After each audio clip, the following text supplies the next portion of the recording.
Repúdio ao blackface. A companhia teatral Os Fofos Encenam apresentaria no dia 12 de maio de 2015 a peça A Mulher do Trem no Itaú Cultural.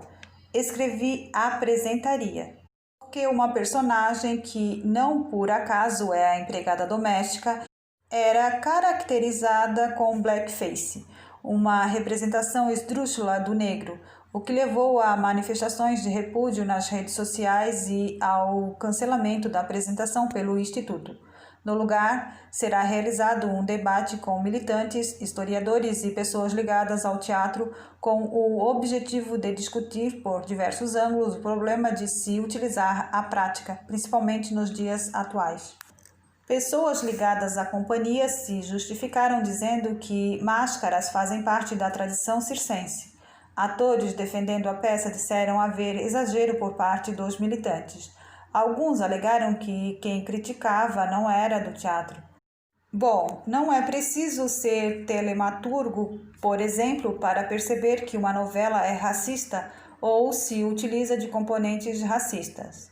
Basta ter olhar crítico e conhecimento histórico. Mesmo assim, fui ouvir pessoas ligadas à arte sobre esse caso e a resposta foi no mesmo sentido da dos militantes. Renata Felindo, artista visual e doutoranda em artes visuais pela Universidade Estadual Paulista, Unesp, afirma, aspas, como dizia Mário de Andrade, a arte é uma expressão interessada na sociedade. Os fofos, enquanto artistas que se diziam conscientes estética e politicamente, devem, portanto, acatar e ponderar acerca de um segmento da sociedade que se ofende a partir de um elemento presente em seu trabalho, que ofende, subjuga, recoloca o negro em um lugar passível de ridicularização e anacrônico, pois vivemos um momento de reivindicações e de conquistas. Na contemporaneidade, não há lugar para essa forma de estética, além do que, na comédia de arte, não existia a máscara do negro, só nos shows dos menestréis. É básico, é pesquisa e cuidado com seu público, pois negros compõem esse público, ela conclui. Luma Oliveira, atriz do grupo de teatro da oprimida mulher negra, tem visão semelhante. É inadmissível que tentem silenciar a nós, negras e negros, diante de manifestações históricas de racismo, como um grupo de teatro se valer do blackface. Não adianta tentarem justificar o injustificável. O grupo nos deve desculpas públicas e a reformulação da peça. Quero ser protagonista da minha história e não personagem caricato para uma sociedade racista. Todo teatro é político e fazer blackface também é um posicionamento político, afirma ela. Já a ativista cultural Bel Antunes diz que seguirá se manifestando contra a peça, aspas, não, ainda não nos cansamos porque o sistema racista tampouco se cansa. Isso que alguns intelectuais estão chamando de fenômeno ocorre porque nos fortalecemos.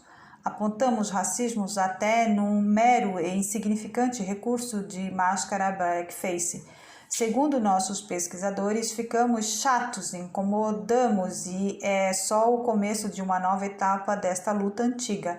É necessário avançar.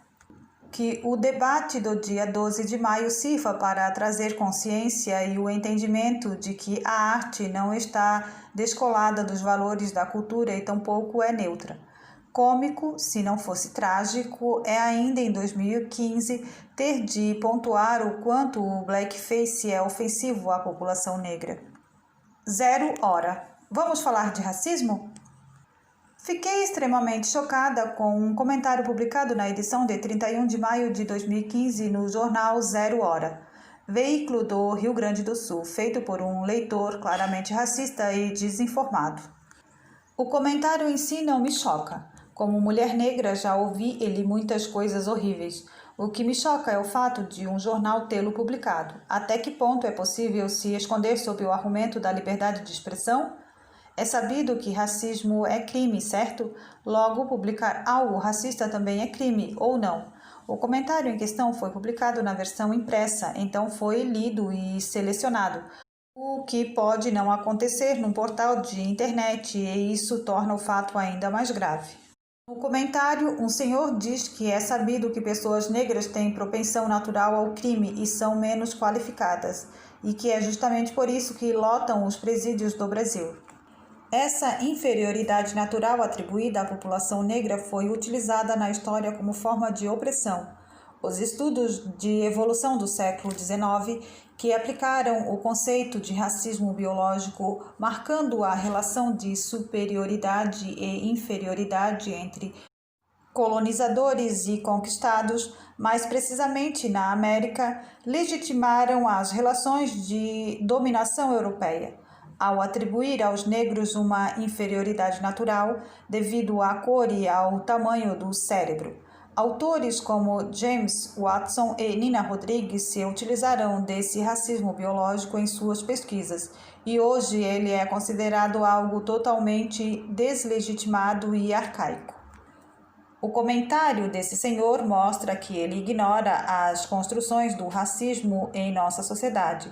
Foram 354 anos de escravidão e depois não se criaram mecanismos de inclusão para a população negra, como foram criados para os imigrantes que vieram para cá no processo de industrialização. Esses imigrantes também vieram sem nenhuma formação, como disse o senhor, mas receberam oportunidades de trabalho e terras para iniciar suas vidas por aqui. Se hoje usufruem de uma realidade diferente da dos negros, foi porque receberam auxílio deste país para isso, o que não ocorreu com a população negra, que veio para cá como escrava e, portanto, em condição muito mais desumana. O poder sempre se esforçou para esconder a origem social das desigualdades, como se as disparidades fossem naturais, meritocráticas ou providencialmente fixadas, o que faz, por exemplo, com que esse senhor não perceba ou não queira perceber que os direitos negados e a situação de pobreza da maioria da população negra são decorrentes de uma estrutura social herdeira do escravismo. Porém, o mais chocante é que é um veículo de imprensa a divulgar essa opinião racista e, por conseguinte, ofensiva. Qual é o limite entre liberdade de expressão e discurso de ódio? Como diz a filósofa Judith Butler em Citable Speak, aspas, a linguagem opressora do discurso de ódio não é mera representação de uma ideia odiosa. Ela é em si mesma uma conduta violenta que visa submeter o outro, desconstruindo sua própria condição de sujeito, arrancando-o do seu contexto e colocando-o em outro onde paira a ameaça de uma violência real a ser cometida, uma verdadeira ameaça, por certo. A hipocrisia em xeque. A Comissão de Constituição e Justiça, CCJ, da Assembleia Legislativa do Rio Grande do Sul, derrubou em 28 de maio de 2015 um relatório favorável ao projeto de lei que proíbe o sacrifício de animais em rituais religiosos, de autoria da deputada Regina Becker, PDT. Em 12 de junho, a decisão foi reafirmada. A mesma CCJ aprovou um parecer contrário ao projeto, considerando inconstitucional, uma vez que a Constituição diz ser, aspas, inviolável a liberdade de consciência e de crença, sendo assegurado o livre exercício dos cultos religiosos e garantida, na forma da lei, a proteção aos locais de culto e às suas liturgias. O processo foi marcado por muitas confusões e agressões. Religiosos saíram às ruas para se manifestar contra o projeto. Defensores da causa animal do Rio Grande do Sul foram acusados de agredir uma senhora de 70 anos, além de proferir xingamentos racistas. Jamile da Rosa, estudante e adepta de religiões de matriz africana desde criança, acompanhou todo o debate. Aspas, houve tumulto nos dias de votação, incitação ao ódio, ameaças aos seguidores dessas religiões, disse. Aspas, queria ver esse ódio ser direcionado aos grandes frigoríficos e não às nossas religiões, já perseguidas historicamente por conta do racismo. Leci Brandão, PCdoB, deputada estadual em São Paulo, foi alvo de ameaças e insultos ao defender o arquivamento do projeto. É necessário entender como as coisas funcionam para evitar preconceitos. Como diz mãe Stella de Oxóssi no artigo Ritual e Sacrifício, não é nosso interesse forçar alguém a crer em nossas verdades, mas é nossa obrigação oferecer subsídios para ajudar as pessoas a ampliarem o conhecimento de suas mentes, a fim de que seus corações possam ficar cada vez mais livres de preconceitos. Nessas religiões são sacrificados aves e animais de 4 patas como bodes e carneiros. Não é verdade, como tentou se espalhar, que se sacrificam gatos e cachorros, por exemplo. Esses animais são entregues em oferendas aos orixás. Depois sua carne é comida em festas e o couro é utilizado nos atabaques. Os animais não são sacrificados à toa, há uma questão do sagrado, mas também prática. Não muito diferente de quem já compra sua carne abatida no açougue ou no mercado, por exemplo. Aspas. No dia em que os homens deixarem de ter na mesa galinha, galo, carneiro, porco, boi, naturalmente esses animais deixarão de ser ofertados aos deuses, enfatiza a mãe Stella. É sabido o modo desumano como os animais são tratados nos grandes abatedouros e pela indústria da carne. Logo, faz sentido proibir o sacrifício nessas religiões enquanto a indústria fatura bilhões? Fora isso, católicos comem peru no Natal, peixe na Semana Santa e alimentos com carne são vendidos em quermesses. Isso também deveria ser proibido? Várias igrejas evangélicas possuem cantinas onde se vendem alimentos com carne. Como proceder em relação a isso? Afinal, ela também vende animais sacrificados. Vi muitas manifestações de pessoas a favor do projeto enquanto preparavam calmamente seus churrascos de domingo. Com isso, não está se negando a discussão do modo como os animais são tratados ou a questão política de ser vegetariano ou vegano. Se está colocando em xeque a hipocrisia de querer perseguir quem já é perseguido e fechar os olhos para os verdadeiros exploradores de animais, se for para combater, que se combata quem verdadeiramente lucra com isso.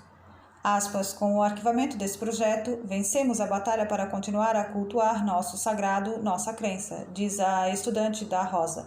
Armados com nossa fé e nossa coragem, advindos de nossa ancestralidade, perpetuados por nossos pais e mães de santo, que curam nossas feridas e doenças, fomos às ruas mostrar que nossos tambores não serão calados, afirma. Enfim, sacrificou-se à hipocrisia. O racismo dos outros. Em julho de 2015, a garota do tempo do Jornal Nacional, Maria Júlia Coutinho, carinhosamente chamada de Maju, foi alvo de comentários racistas nas redes sociais. Pessoas rapidamente se manifestaram contra o episódio. Foram criadas campanhas de apoio e a hashtag Somos Todas Maju passou a liderar os trends topics do Twitter. Obviamente, me solidarizo com Maju, como mulher negra que se coloca, sei o que é receber ofensas de pessoas sem noção nas redes sociais. Porém, o que me intriga é a falta de crítica de muitas pessoas que também se solidarizaram com ela. Quando vi algumas pessoas da minha rede de amigos surpresas com as ofensas, minha vontade foi dizer, queridinhos, é a mesma coisa que vocês faziam comigo na escola, lembram? Quase escrevi para uma colega perguntando se ela lembrava que, quando descobriu que eu fazia mestrado em filosofia política e que falava outros idiomas, disse, aspas, nossa, você é inteligente mesmo, se fosse loira seria um fenômeno. Aos que dizem, aspas, em pleno século XXI, e isso ainda acontece, falta conhecimento da história do Brasil, um país fundado no racismo. Como sempre digo, não precisa ler Frantz Fanon, basta ligar a TV. Num país com 52% de população negra, porque ninguém estranha a ausência de negros na TV? Por que não criam uma campanha por uma TV menos eurocêntrica, por exemplo? Quem é da área da educação e ficou indignado está trabalhando conforme a Lei 10.639? Trata-se de uma norma de 2003 que alterou a Lei de Diretrizes e Bases da Educação e que obriga a inclusão do ensino da história africana e afro-brasileira na escola. A aula é interrompida quando um aluno faz ofensas racistas a outro ou o educador diz que é brincadeira e se omite? Quem é empregador contrata profissionais negros? É urgente que pessoas brancas discutam racismo pelo viés da branquitude, que se questionem, que reflitam e perguntem a si mesmo: quantas vezes contribuí com a baixa autoestima da minha amiga negra ao fazer piadas sobre o cabelo dela? Quantas vezes fui obstáculo no sonho de uma pessoa negra por achar que filha de empregada doméstica não pode fazer faculdade com meu filho? Quantas vezes internalizei que mulheres negras deveriam me servir em vez de entender que são empurradas a isso por conta do racismo e do machismo estruturais? Sem esses questionamentos, não serve de nada mostrar indignação. Já estamos fartas de campanha que não mexem nas estruturas e não questionam privilégios. Não adianta se revoltar com as ofensas que Maju sofreu julgando que são coisas isoladas, que só acontecem às vezes, quando o racismo é uma realidade para a qual muitos fecham os olhos. Não adianta se incomodar com isso e ser contra cotas, ser fã de humoristas racistas, chamar militantes de vítimas, ou ainda ser a favor da redução da maioridade penal quando se sabe que ela só vai encarcerar jovens negros, porque se julga que jovens brancos ricos ou de classe média são aspas de boa família e cometem um erro. Não dá para ter indignação seletiva, se revoltar com o que aconteceu com a jornalista e se calar quando com o porteiro, com o menino da periferia. No Brasil, até quem se coloca contra certas atitudes racistas não sabe ou finge não saber como o racismo age. Racismo é um sistema de opressão que vai além de ofensas, negando direitos. Como disse o antropólogo Kebengele Mukamba certa vez numa entrevista, aspas, o racismo é um crime perfeito no Brasil, porque quem o comete acha que a culpa está na própria vítima. Além do mais, destrói a consciência dos cidadãos brasileiros sobre a questão racial. Toda a solidariedade a Maju e toda a indignação perante a hipocrisia. Sim, o Brasil é racista e o ódio contra a população negra existe desde que o primeiro navio negreiro chegou aqui. Ser contra as cotas raciais é concordar com a perpetuação do racismo. É comum algumas pessoas não entenderem porque afirmamos que os contrários às cotas raciais são racistas. Há quem pense que racismo diz respeito somente a ofensas e injúrias, sem perceber que vai muito mais além. Consiste em um sistema de opressão que privilegia um grupo racial em detrimento de outro. Após os quase 4 séculos de escravidão no Brasil, em que a população negra trabalhou para enriquecer a branca, incentivou-se a vinda de imigrantes europeus para cá. Tiveram acesso a trabalho remunerado e muitos deles, inclusive, receberam terras do Estado brasileiro, o que não deixa de ser uma ação afirmativa. Se hoje a maioria de seus descendentes desfruta de uma realidade confortável, é graças a essa ajuda inicial. Em contrapartida, para a população negra não se criou mecanismos de inclusão. Das senzalas fomos para as favelas. Se hoje a maioria da população negra é pobre, é por conta dessa herança escravocrata. É necessário conhecer a história deste país para entender por que certas medidas, como ações afirmativas, são justas e necessárias. Elas devem existir justamente porque a sociedade é excludente e injusta com a população negra. Cota é uma modalidade de ação afirmativa que visa diminuir as distâncias, no caso das universidades na educação superior. Mesmo sendo a maioria no Brasil, a população negra é muito pequena na academia. E por quê? Porque o racismo institucional impede a mobilidade social e o acesso da população negra a esses espaços. Pessoas brancas são privilegiadas e beneficiadas pelo racismo. Um garoto branco de classe média que estudou em boas escolas come bem, aprende outros idiomas, tem acesso a lazer e passa em uma universidade pública. Pode se achar o máximo das galáxias, mas na verdade o que ocorre é que teve oportunidades. Qual mérito ele teve? Nenhum. O que ele teve foram condições para tal. Um garoto negro, pobre, que estuda nas péssimas escolas públicas, come mal e não tem acesso a lazer, terá muito mais dificuldades para passar em uma universidade, porque não teve as mesmas oportunidades. Cota não diz respeito à capacidade, porque isso sabemos que temos. Cota diz respeito à oportunidade, é isso que nos falta.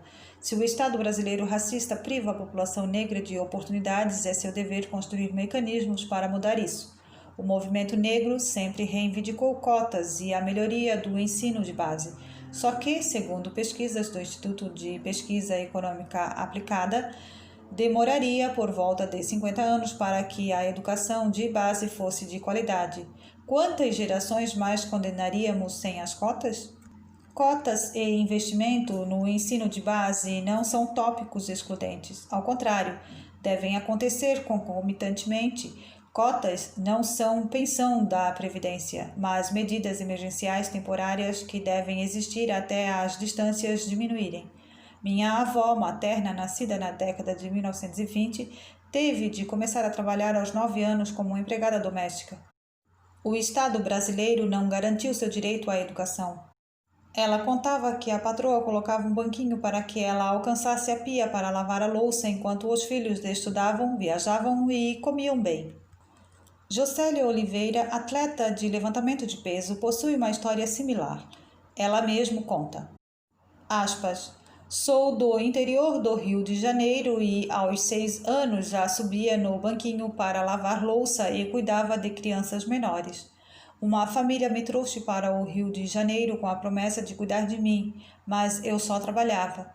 Não recebia salário e ganhava roupas e brinquedos usados. Muitas meninas do meu bairro tiveram o mesmo destino. Só aos 14 anos fui entender que aquilo era exploração, mas recuperar tanto tempo perdido não é fácil, por isso cotas são necessárias. Jocélia nasceu em 1978 e ainda enfrentou a mesma realidade da minha avó, que é a realidade de muitas mulheres negras. Infelizmente, essa ainda é a regra. E, para se pensar políticas públicas, devemos nos ater à regra e não a exceções. Utilizar o ex-ministro do Supremo Tribunal Federal, Joaquim Barbosa, como exemplo, quando a maioria da população negra está na pobreza, é além de um argumento falho, ignorância e má-fé. Logo, ser contra uma medida que visa combater essas distâncias criadas pelo racismo é ser a favor da perpetuação do mesmo. E se você se coloca contra isso, então o que é? Aos que se mostram contrários às cotas, indico que pesquisem sobre o conceito de equidade aristotélica. As ações afirmativas também se baseiam nele, que basicamente implica tratar desigualdade os desiguais para promover a efetiva igualdade. Ou seja, se duas pessoas vivem em situações desiguais, não se pode aplicar o conceito de igualdade abstrata, porque concretamente é a desigualdade que se verifica. Aquela pessoa que está em situação de desigualdade precisa de mecanismos que visem a seu acesso à cidadania. Em relação a pessoas brancas, pobres e oriundas de escolas públicas, existem as cotas sociais, mas isso não exclui a importância das cotas raciais, porque pessoas brancas, ainda que pobres, possuem mais possibilidades de mobilidade social, uma vez que não enfrentam o racismo. Como exercício, sugiro um simples passeio por um shopping observando a cor dos vendedores e vendedoras e dos gerentes. Negros são os mais pobres entre os pobres, e só a cota social não nos atinge. Ela também beneficiaria somente pessoas brancas. Cotas raciais são necessárias porque este país possui uma dívida histórica para com a população negra. Dizer-se antirracista e ser contra as cotas é, no mínimo, uma contradição cognitiva e, no máximo, racismo. Ou se lida com isso ou se repensa e questiona os próprios privilégios. Fazer-se de vítima é reclamar de exclusões que nunca se sofreu.